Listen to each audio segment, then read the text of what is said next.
Suatu hari, seorang siswa secara tak sengaja menendang bola keluar lapangan dan James kebetulan lewat di dekat situ. Siswa itu memintanya untuk mengambilkan bola, namun dia mengira bola itu dibuang dan diberikan padanya, lalu memasukkan bola ke dalam troli dan pergi. Siswa itu melapor ke pelatih, tapi sang pelatih hanya tersenyum tanpa mengatakan apa-apa. Namun tindakan James dan pelatih membuat para pemain merasa kesal. Keesokan harinya mereka mulai membalas dendam kepada James. Mereka mengurungnya dalam ruangan kecil yang gelap, menghina dengan kata-kata, dan melempar bola rugby ke pintu dengan brutal. Ketika pelatih membuka pintu ruangan, dia melihat James yang wajahnya penuh ketakutan, meringkuk di sudut ruangan sambil gemetar. Tangan dan kakinya dililit dengan lakban. Pelatih segera maju dengan hati-hati, menenangkan James dengan suara lembut, lalu perlahan membuka lakban di tubuhnya. Begitu mendapatkan kembali kebebasannya, James langsung berlari keluar ruangan. Meski terjatuh keras karena tersandung ambang pintu, dia tetap buru-buru berdiri dan kabur tanpa menoleh ke belakang. Keesokan harinya James kembali datang keluar lapangan sekolah. Saat melihatnya, pelatih segera menghampiri. James mengeluarkan bola dari hari sebelumnya dan menyerahkannya. Dia tahu pemain-pemain itu membulinya karena bola itu. Namun, pelatih tidak mengambil bola itu, malah mewakili para pemain untuk meminta maaf dengan tulus. Ia tak hanya mengundang James untuk ikut latihan di lapangan, tapi juga berjanji bahwa hal seperti kemarin tidak akan terjadi lagi. James tidak langsung menyetujui, dia hanya mendorong troli dan pergi dengan diam. Tapi mungkin karena masih ingat akan kebaikan sang pelatih sebelumnya, ia sempat menoleh ke belakang. Tim menyambut kompetisi rugby tahunan. Setiap sebelum pertandingan, pelatih akan meminta para pemain menutup mata, membayangkan sorakan kemenangan lebih dulu. Setelah semangat mereka terbakar, para pemain akan berlari ke lapangan,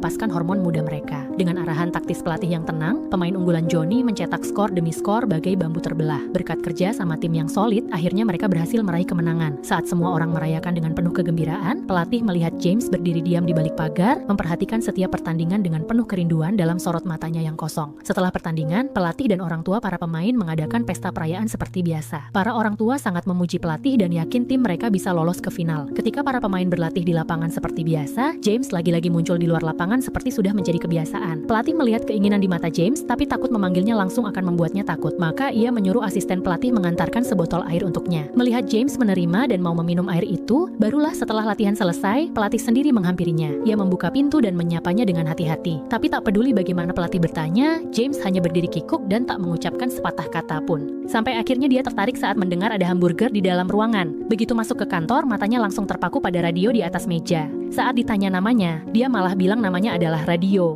dan pelatih pun langsung memberinya julukan itu. Demi mendapatkan kepercayaan James, mereka tak hanya memberinya hamburger. Mereka bahkan menghadiahkan radio yang disukainya kepada James. Melihat bahwa mereka benar-benar tidak berniat jahat, akhirnya James menurunkan semua kewaspadaannya. Setelah makan dan minum sampai kenyang, pelatih pun mengantarnya pulang dengan mobil pribadi. Melihat James begitu menyayangi radio pemberiannya, pelatih pun memanfaatkan kesempatan itu untuk mengundangnya datang ke lapangan esok hari guna membantu latihan.